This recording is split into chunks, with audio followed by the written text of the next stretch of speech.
someone would ask me, "What do you do?" And I said, "Well, I'm a wealth manager."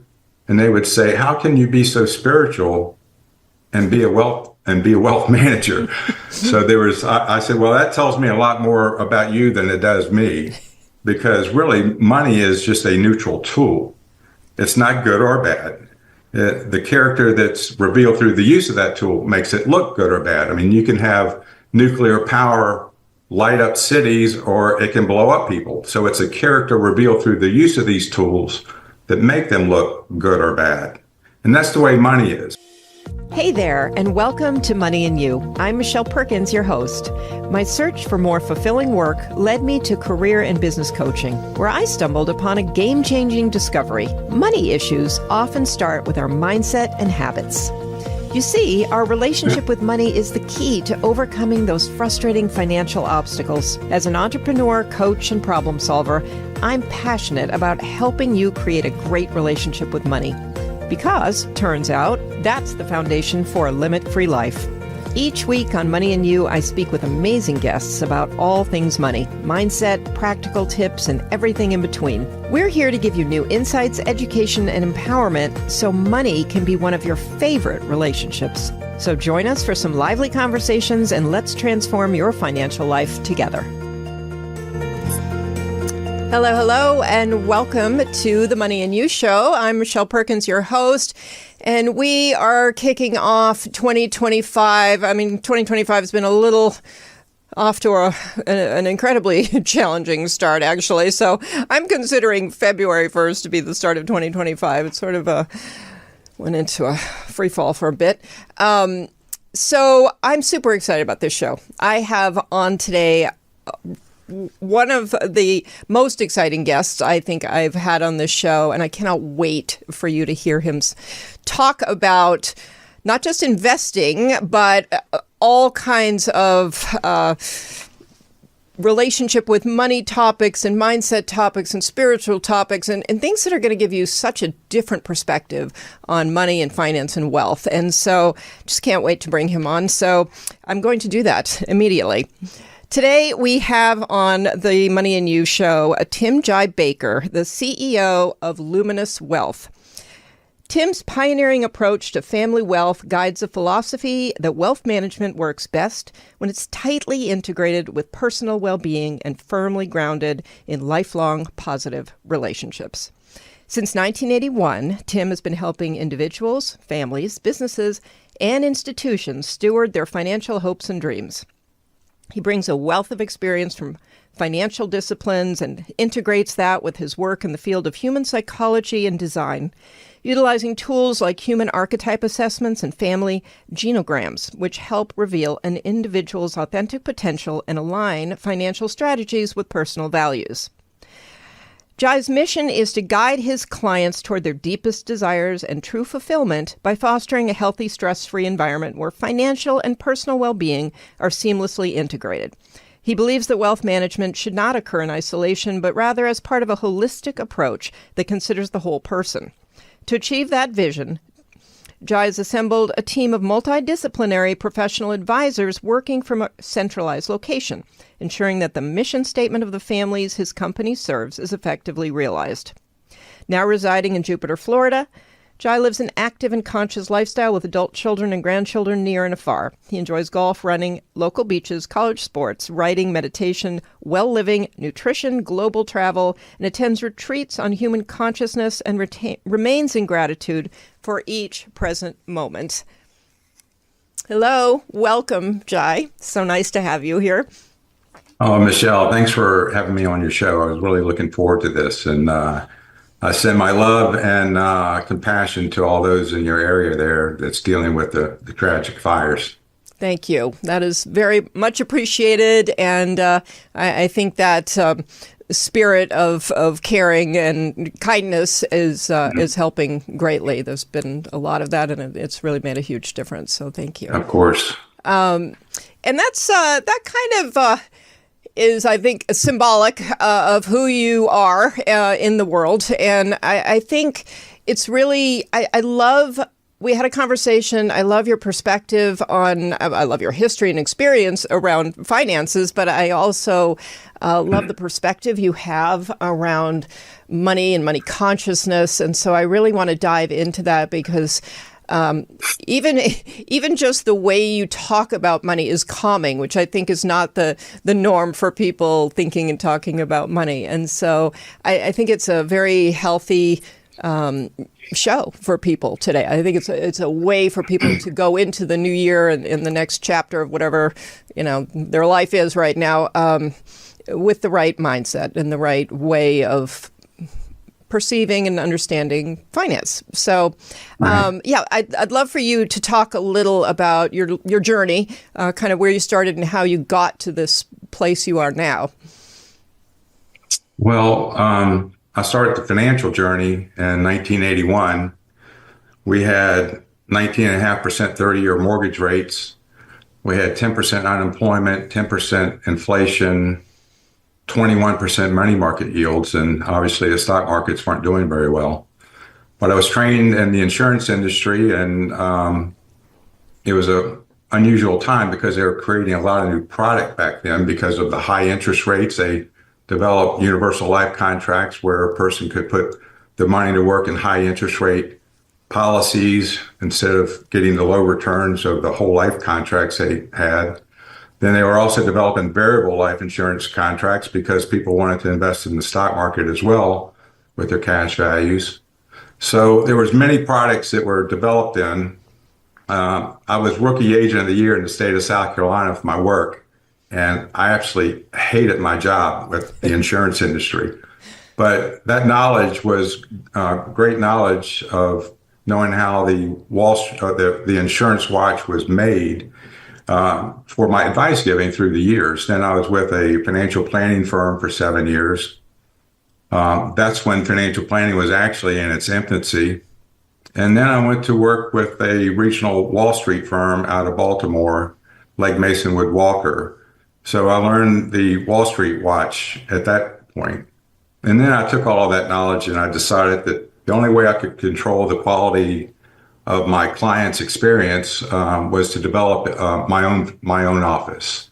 And so I started out just with me and an assistant promoting it as a multi-generational financial planning firm, and then built out my vision of how wealth management services should be delivered to the consuming public. So through the years, I wound up adding a CPA, then I added another CPA to my staff, then I hired an attorney, I had other wealth advisors. And before I sold it 4 years ago, I brought in an Ayurvedic practitioner for mind, body, spirit work. But my conscious part of the journey started, I would say, in 1997, learning my meditation techniques through Dr. Deepak Chopra. After learning my basic mantra meditation technique in Bedford, Virginia, which, by the way, healed a shoulder injury that I had and was, and I carried with me for 9 months before embarking on my meditation path. And I wasn't looking for meditation to do anything for me. It just happened that way. But then I went to Wollongong, Australia for 8 days with Dr. Chopra. We meditate 2 hours in the morning, lecture throughout the day, 2 hours in the evening, dinner, entertainment at night, recapitulation before going to bed. And through the years, I went to several more of his retreats, but also went to other retreats as well through the Omega Institute in Rhinebeck, New York. And these retreats were anywhere from 3 days to week-long retreats. And I never asked anybody at these retreats, especially up front, what they did for a living. I just wanted to know them as a person, their family, where they're from, what their desires were. But usually after a day or two or three, someone would ask me, "What do you do?" And I said, "Well, I'm a wealth manager." And they would say, "How can you be so spiritual and be a wealth manager?" So I said, "Well, that tells me a lot more about you than it does me, because really money is just a neutral tool. It's not good or bad. The character that's revealed through the use of that tool makes it look good or bad. I mean, you can have nuclear power light up cities, or it can blow up people. So it's a character revealed through the use of these tools that make them look good or bad. And that's the way money is. And so I also found out through the years that not many Americans have a good relationship with money. And so it's just like, if you don't have a good relationship with your partner, you're just an accident looking for a place to happen. And so we have to change these relationships in order to get the great benefits that we can through their use. Yes, thank you. I think that's such a fascinating journey, and you said so many things in there that are interesting, especially how people do just believe in this divide between, you can't be a spiritual person if you care about money at all, which all of these things are... They just highlight the poor relationships that, most of us have with money. And I think that stems from not knowing that money is a relationship. I mean, we're not taught that. I mean, I have a financial background and nobody mentioned that until I got out into the world and found the kind of people that you're talking about who just speak differently about these things. And so I think that's the first step, is helping people to understand that they, in fact, have a relationship with money, and that's going to impact the decisions they make and what they do with their money, really more than any practical kind of understanding that they have. Right. Well, we represent 4.2% of the global population, and we've created 62% of the world's business valuation. And yet PBS had this story on the dilemma of Americans' retirement. So that's a pretty huge divide, that we have 62% of the world's money, and yet we can't figure out how to have a good relationship and an experience for a fulfilling life. So there's many layers to why that is. But the first layer is the delivery system of financial services to the consuming public. The public faces a very muddied landscape when they're trying to gain knowledge about how to manage their wealth. They don't know what they're going to get when they walk into a Northwestern Mutual office or a Merrill Lynch office or JP Morgan. And they're going to get a variety of advice and sales of products. There's a lot of, Wall Street, Bank Street, and Insurance Street lack integrity and morality from my experience through those 39 years. Only 1 in 10 financial people in the industry in the United States are fee-only advisors. These are people who are required to be fiduciaries for their clients. They have to put their clients' interest ahead of their interest. So you have 9 out of 10 people that have a potential conflict of interest in their recommendations to the consuming public, meaning they may say that they can provide fee-only services, but also they're not fee-only, they're fee-based, meaning they also have licenses to sell insurance products and other investment products that carry a one-time commission charge. And so when you're putting salespeople to work and they don't have this conscious background and they have these conflicts of interest, they're not always going to make good recommendations to their clients. And so the consumer is like third on the totem pole of the financial delivery system. First, the companies are going to want to have their salespeople sell those products for their profit. The salespeople are obviously putting their interest ahead of their clients because they want to put money in their pocket, and the client's customer is third in line. Now, these people and institutions don't mind their consumers making money, but they're going to make theirs first. Mm-hmm. And so there has to be a more dramatic way of our financial system delivering this advice. And that's one of the things that I'm hoping that happens through these podcasts that I've been interviewing on and over time, is not just to help the consumers, but hopefully have the financial industry change the way that they're delivering services in a more conscious way to the consuming public.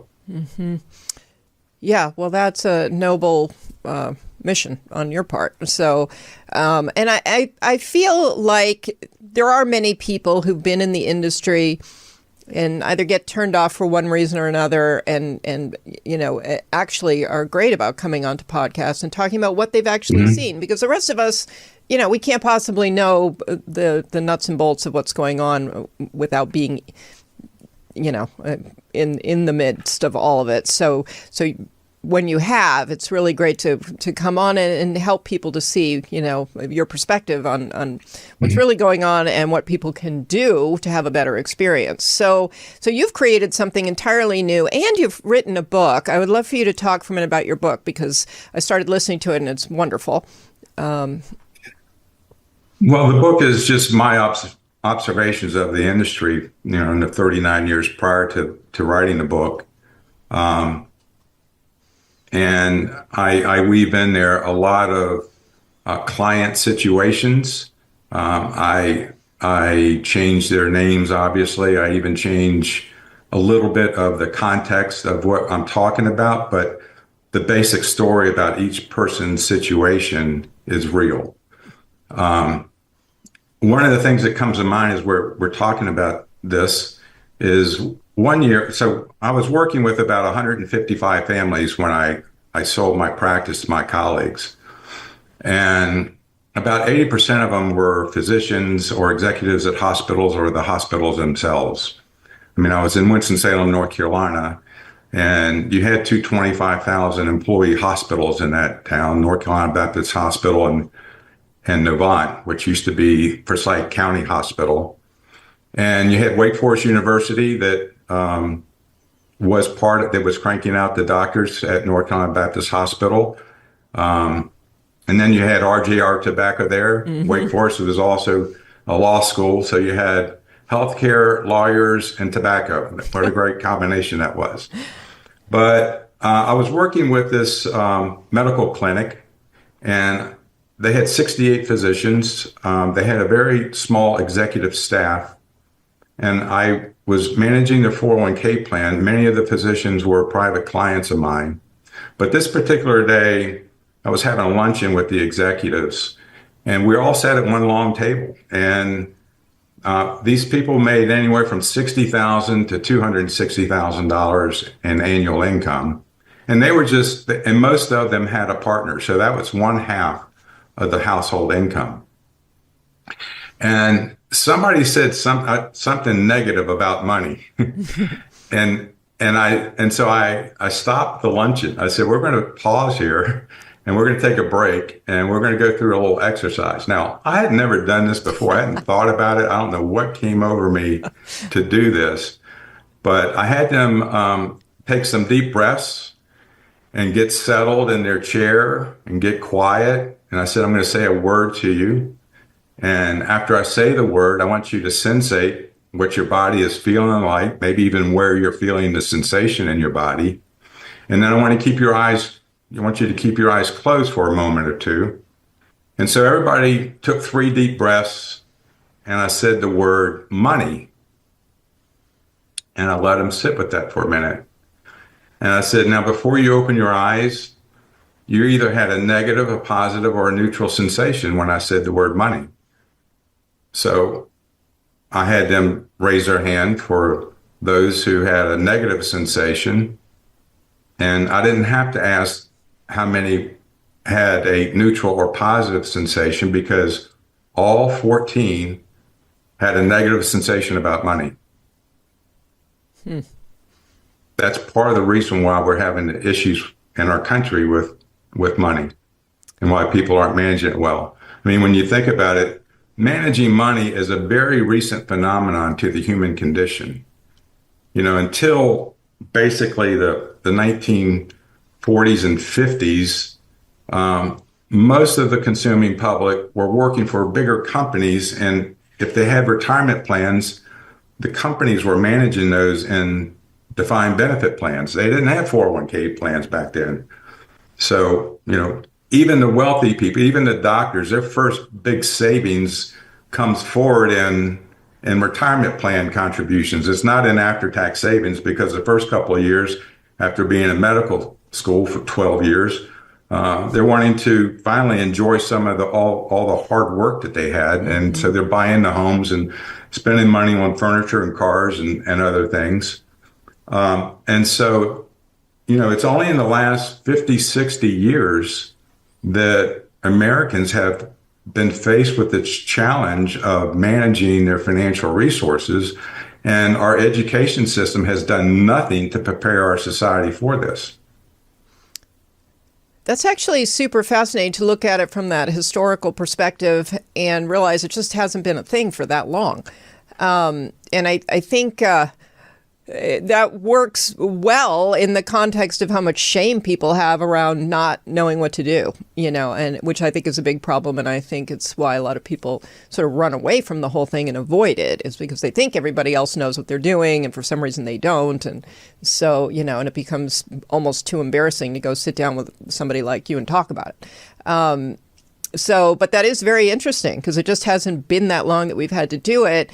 It also made me think about, it really is so much in our own hands now. And I look at all the young people, like I have a 24 and a 27-year-old child, and, they're already frantically trying to figure out how to invest, because I think they're feeling that pressure that they really need to understand it and get involved early. Which on the one hand is a good thing, but on the other hand, the anxiety around it isn't particularly good. So. Yeah, most people are, it's a very daunting task to go into a financial office and talk about their wealth affairs, especially if, the person on the other side of the counter is just trying to figure out where they're going to make the biggest commission on the assets or insurance contracts that they have.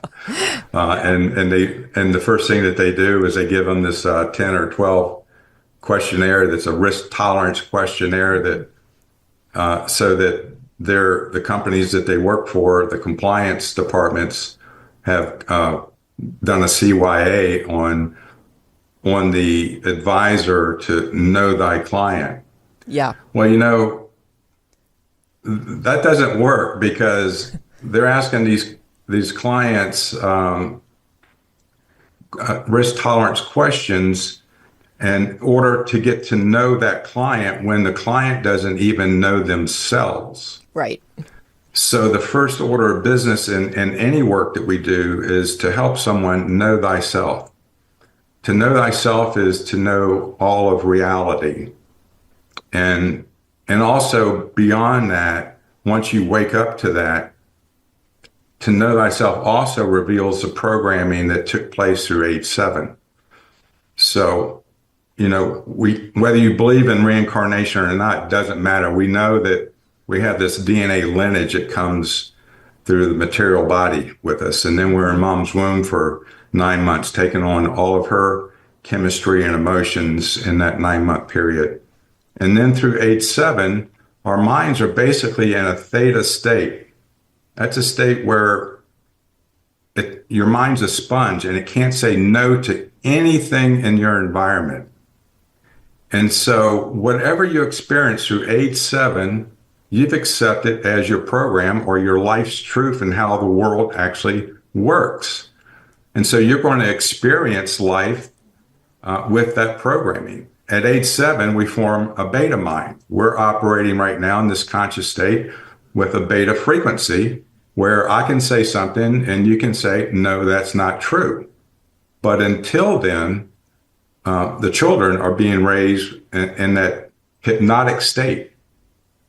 And so we become the garbage bins of everybody else's desires and viewpoints of the world. And left unchecked, you've lived a life that's been fated to you. If you can somehow wake up one day, either through pain or not pain, and say, I've been doing a lot of things that everybody else wants me to do, and this just doesn't feel authentic to me. There feels like something else that's pulling me to do something else, to be something else. When you wake up to that, we have the ability to reprogram our minds. And when you reprogram your mind, you start living more authentically in the world. Now you're living your life of destiny, one that you've chosen and hasn't been programmed into you. Yeah, I couldn't love that more because that's a big missing piece in people's consciousness that that's even possible, and this idea that your entire life is sort of being it's run by circumstances and events and beliefs that you are imprinted somewhere in your mind, but not necessarily chosen. That's all so fascinating to me, and I felt like none of that was ever taught to me either. Even becoming a CPA and working in accounting and finance for many, many years, and none of this was ever mentioned. It was all about just learn the stuff and then go implement it, and it's just missing the the biggest part of the puzzle here. So, Right. and it is possible for people to become much more consciously aware with guidance from somebody like you. And then it just changes everything. It's a whole different decision-making process and everything else, and a whole different outlook. How would you get somebody to, you mentioned a couple of the things that you do to help people know themselves, but what else do you do to help people become more conscious around this? Well, the first thing that we do is we provide a human archetype assessment tool. It's based on the Carl Jung work of personas. We obviously we have more than 8 billion people on the planet. Everybody has their own unique thumbprint of who they are in their life, but you can provide and look at people in broad swaths. And I work with a company called DNA Behavior out of Atlanta. Hugh Massey, who's an Australian, was the genius behind developing this work. And he's developed an assessment tool that puts people in 10 different personas and then can drill down into the more details of each persona to get your unique thumbprint to know yourself. And so it's going to reveal it's going to reveal both your strengths, but more importantly, it's going to reveal those biases you have, those blind spots in your life. And typically these blind spots are creating the bad outcomes and the bad choices and the bad patterns that you've been experiencing. And so that's the revealing factor in these reports that we do. And so usually I'll have, if I'm working with a couple, they'll come into the conference room. They've each one taken the human archetype assessments. And that's the first thing we'll start chatting about. And quite typically, one or the other spouse will say, wow, this thing really had me nailed, but there's this one thing that I just don't see. I don't agree with it. And usually the spouse on the other side of the table is smiling, shaking their head, and they're going, that's exactly who you are. The reason why we can't see our blind spots is because we are so much that. Yeah. Fire doesn't know itself to be hot. Water doesn't know itself to be wet. So when we have these patterns that we're so much that of, we don't recognize them. Yeah. Yeah, it's really fascinating. And I did an assessment very similar to that. And that's when the light bulb went off for me about why I was making, honestly, some very poor financial decisions, even though I knew better, I was just doing it. It was an automatic response to situations. And then once you understand it and you can step back and, pause before you act, it becomes a whole different situation, and you do feel so much more in control. And I think one of the big issues with money is we do feel out of control. We don't feel confident in what we're doing. We feel like, we're just sort of riding this wave, and it just takes us places, and we have to cope, which is not obviously what you're helping people to do. But it's a very emotional experience dealing with money.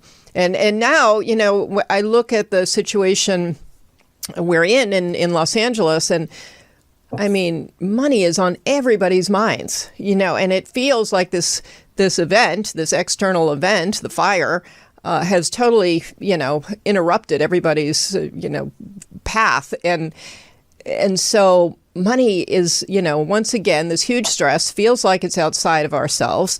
What would you say to people? Well, what you're talking about is emotional intelligence, right? when what happens is when we get to these states of surprise or states of fear or panic, we're now going back to our reptilian mind, and we're acting in that fight, flight, or freeze state. So you're in that reaction mode. What you're talking about a moment ago is to pause. So if you pause, now you can make a discerning decision and you can now control the environment. But if you're acting out of that reactionary state, your environment's going to control you. And so all of these things have to be pre-planned. But to your point, I was at a conference a couple of years ago, and the speaker got up and he was going to present his next idea for developing a software. And his opening statement was, money is the biggest stressor in America. And I'm in there with 20 other entrepreneurs, and I raised my hand. I said, no, it's not. And he said, do you want to say more? I said, it's your mind. Master your mind, and you master your money issues, you master your career issue, you master your relationship issues, you master your health. So the first order of business in all of this is mastering your mind and putting your life back on the right foundation. I mean, you can't get to the 10th floor of the building of your life and then find out you have a structural problem on the foundation and think that rearranging the chairs on the Titanic is going to give you a different result. And so you have to tear the building down and build a strong foundation again. So many people in our culture are wandering or walking around feeling totally separate from each other because most Americans don't feel that that they have a non-physical aspect of who we are. And so when you're just dealing with the five senses and feeling like you're the skin encapsulated bag of bones, and you're grabbing for that last unconscious economic slice of the pie, because if you don't get it, somebody else is going to get it because we're all separate. That's where the problems are. The conscious person says, go ahead and take that economic slice of the pie because I'm just going to make another pie. Yeah. So we first have to get back to our grounding state, our conscious state, in order to deal with some of these outer world issues. It's an inside out job. It's not an outside in job. Yeah. And that's what people are dealing with. They're dealing with, oh my God, my outer world isn't what I want it to be. And so that, therefore, it affects their inner world. And for years, I started, just out of the blue, I started asking my potential new clients that was coming into the office, I would ask them, what is the source of your joy? And so they would say things like, well, our vacation home, or my 3 grandkids, or my horse ranch, or my playing on the weekends, or tennis. Well, that told me what they were interested in, but it didn't tell me what I was really hoping to hear. I was really hoping to hear them say, I am joy. And out of my joy gets reflected back from my outer world, the joy that I am, that shows up as a vacation home or these 3 grandkids. And so I see a very missing element with the human condition right now. And that's that we don't realize that we have such an all-powerful non-physical aspect of who we are. I mean, we're not a body that has a soul. We're a soul that happens to have a body right now. Yeah. Yeah, that's beautifully said. Not necessarily easy to grasp, but it takes some work to get to where you've gotten to. But definitely, if people are hearing some of these things, and I'm hoping that is interesting enough to go and start doing some of that work, because once you start understanding some of these things, at least for me, I became obsessed. I mean, it was just because that's the stuff that we actually have some control over. I mean, we don't. Absolutely. I have never, ever tried to convince anybody of anything. I tell my story. If it resonates, great. If it doesn't resonate, great. There's just Right. some information people aren't ready for. Right. Right. And one day, maybe they will. But there's that seed there that gives them the opportunity to embrace and to come back to at a later date. Yeah, absolutely. A couple of things that I really enjoyed too when I was listening to your book, I really loved your description of capitalism, because I think just that word has a it's almost a divisive word at this point, and there is so much negativity around it. And the way you described it, I thought would really help people to see the value versus, kind of the more negative side of it. I don't know if you can summarize it a little bit, but it was great, I thought.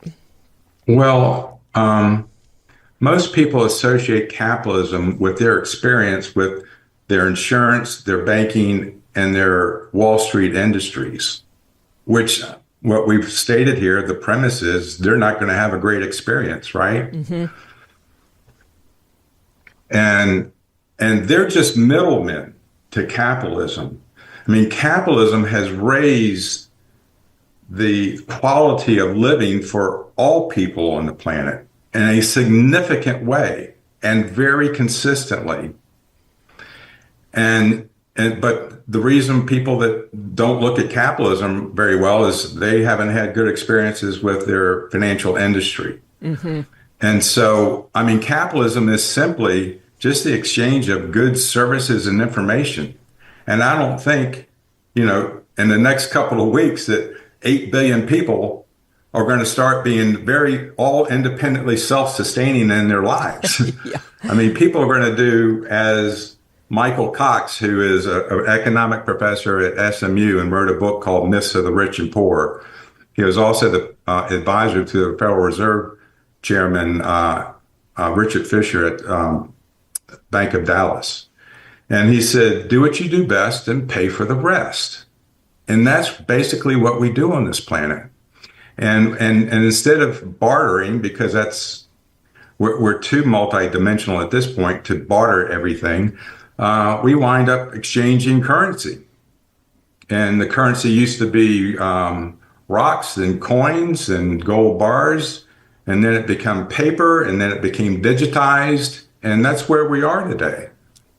So people need to embrace capitalism. It's how we bring actually many different cultures, religions, people, races together to build a particular product. I mean, thousands of people that might, at some level of life, even think they hate the other person, but they brought this product, the service, for the benefit of the person that's going to use it.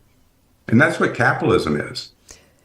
Yeah, thank you. I thought that was, and I mean, to take it to I guess the next step is that it's what allows people to choose work that they either love or are more talented at or find more fulfilling, because like you said, you can choose what you do best and let other people do the other things, and then it all comes together and we have what we need, which I thought I don't necessarily think people are putting all of that together. So on a greater level, it is a really wonderful thing. I mean, there are things that happen as a result that people may have bad experiences with, but that doesn't make it the culprit, just like money isn't the problem. Right. I mean, people say, I want more money in my life. I say, well, provide more services to people. Well, it's not a miracle. There's a process to why money shows up in a person's life. Yeah. And once you understand that process, and that's educating yourself with your for your intellect through your either trade schools or your colleges, and then choosing the right type of career because you are passionate about it and you have a skill set for it, then you're going to wind up having these things. But I think most people in America live from this have, do, be concept or sequence. They see something they want, and then they figure out how they want to be able to buy it through their efforts of work or however they create that revenue. And then that's who they have become. Instead, people need to live their life in a be, do, have process. That has become the best version of you that you can be, that's been incarnated into this human body from your higher self. And then out of that being, you're going to start to do things that you're passionate about and you love, but you're wholly secure and feeling safe in who you are. You're authentic of who you are. And then out of that doing, the return comes back to you, and that's what you wind up having around you. Right. But we're not coming from that place of being first. I mean, we have these to-do lists to do, and people go, I've got 10 things to do today. But I said, well, why don't you write a to-be list? Mm-hmm. Who do you want to be? Yeah, I love that. Nobody ever writes a to-be list. No. But the to-do list is temporal. It's in this physical realm. The to-be list is eternal. This is the vibration you're going to carry with you through all of time, whatever your concept is of beyond this physical body.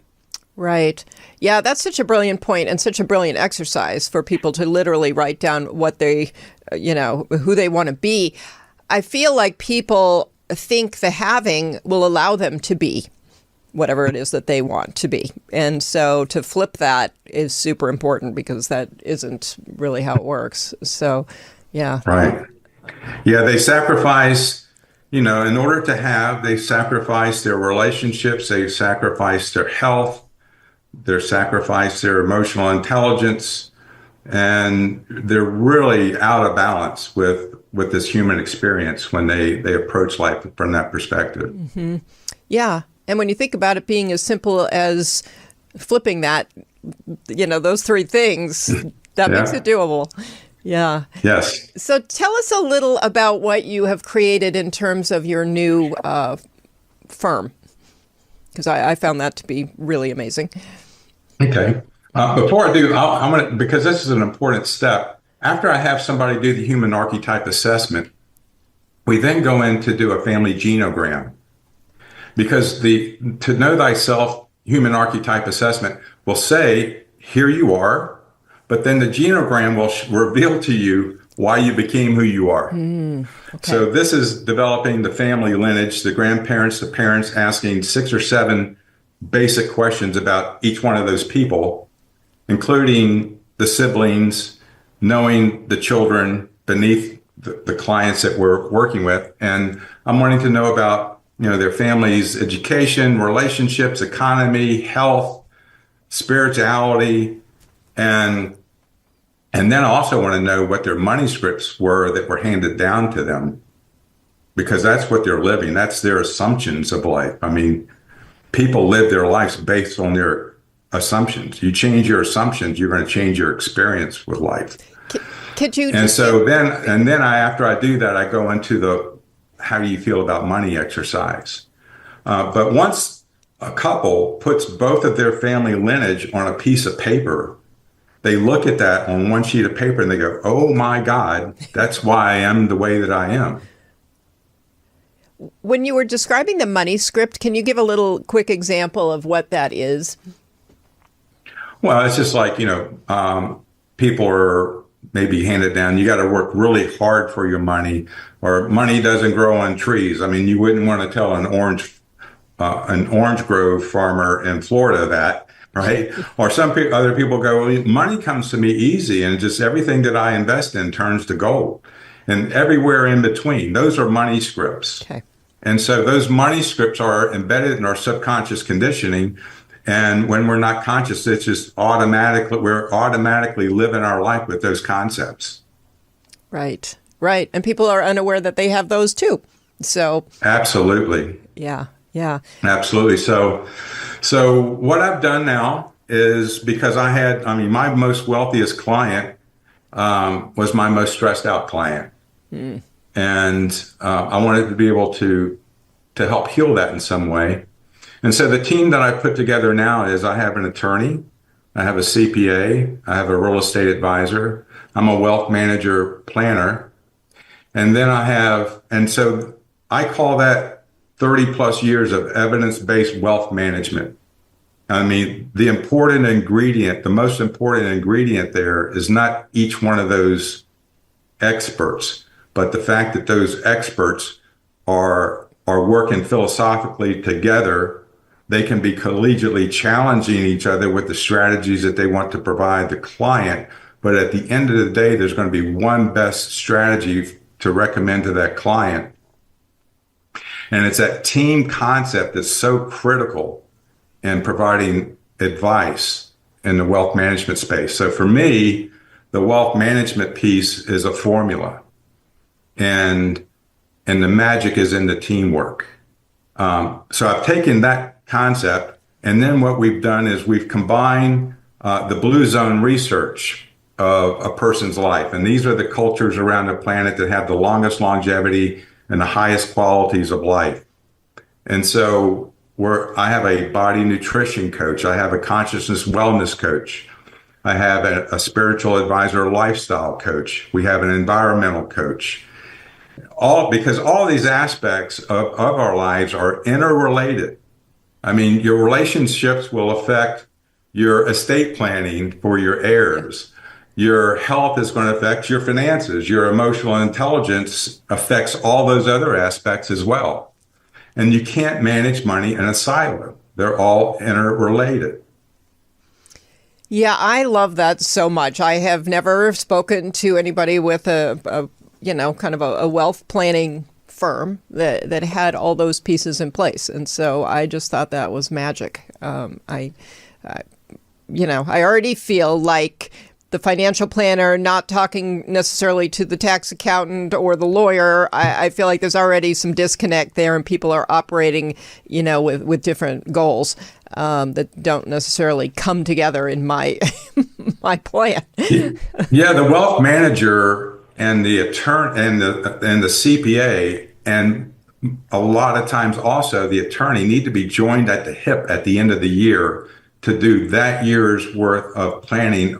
Now that you know what most of the incomes and sales transactions and portfolios, and whether you're going to wind up doing Roth conversions or you're going to put money in donor advised funds to take advantage of the charitable deductions, all of that work and efficiency and management has to be done in November and early December.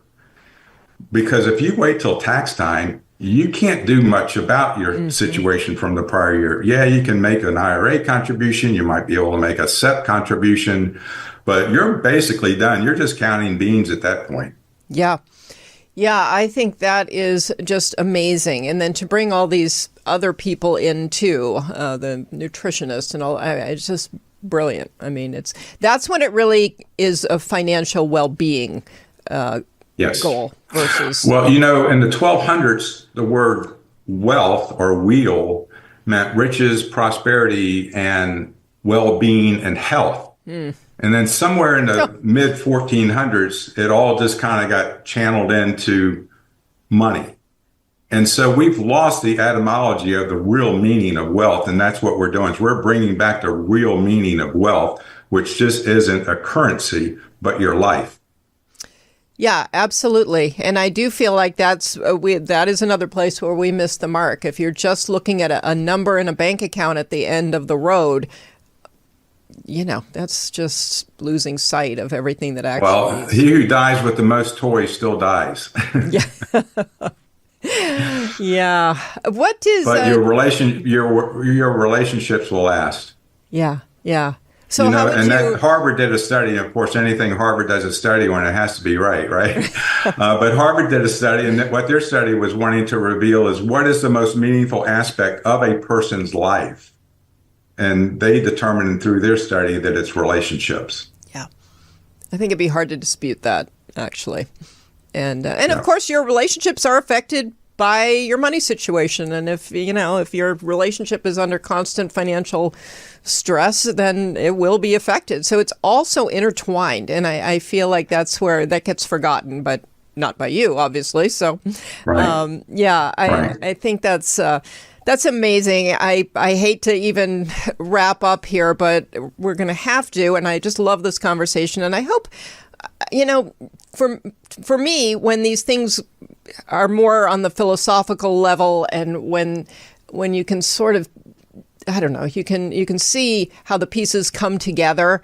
I feel like it just changes how money fits into the picture of your life. And I think for so many, it's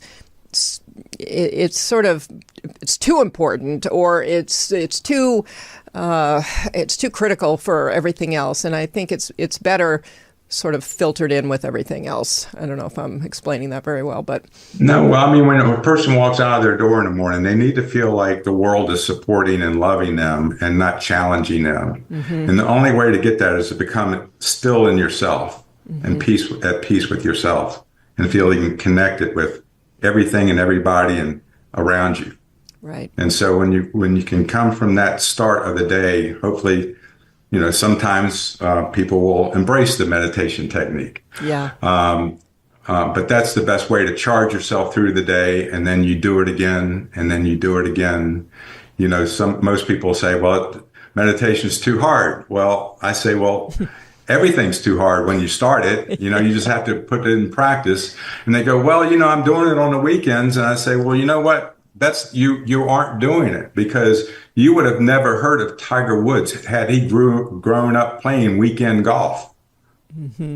Yeah. He embodies that work. So whatever you're doing to up level your consciousness state, you have to be that every day, all day long. The building that people go into to pray sometimes isn't the temple. The temple is here, this body. Mm-hmm. Yeah. And to me, sometimes it's too hard to not do it, because the rest of my day will sometimes fall apart pretty quickly if I don't do I love that. things. So, yeah. I've done both, and it all works much better if you make that time. So, well, Jai, thank you so much. And please tell people how they can find you, your book, information on your company. Thank you. Yeah, so you can find me at www.luminouswealth.com. Actually, you can go on that website, and our banner, you can click on Human Archetype Assessment, and you can start to reveal and to know thyself with an assessment report that comes up right away after you've taken the quiz, and a little video about it. You can also reach me directly at tim@luminouswealth.com, and our number is 561-919-4808. And I have The Awakened Investor on Amazon, and it's in all formats of reading, from listening to it to ebook to soft and hardback. Yeah, thank you. The book is great. I would highly recommend it, and I'll put the information on the other things in the show notes. I'm very generous that people can just go on there and take that assessment. That in itself will... Yeah, it's very valuable. It is. Yeah. Okay. Well, thank you so much for joining us. I just really applaud you for what you're doing and all you've learned, and I think you're an inspiration to people. So thank you so much for being on the podcast today. Well, I'm in gratitude to be here today and have this great conversation with you, Michelle. Thank you. And listeners, thank you for being here. We love it when you listen to the Money and You Show. And please share this show with your friends, family, whoever you think could benefit from it. And I can't imagine that I think everybody would benefit from it. So please share the show. Leave us a review if you can. And we'll see you next week. Namaste.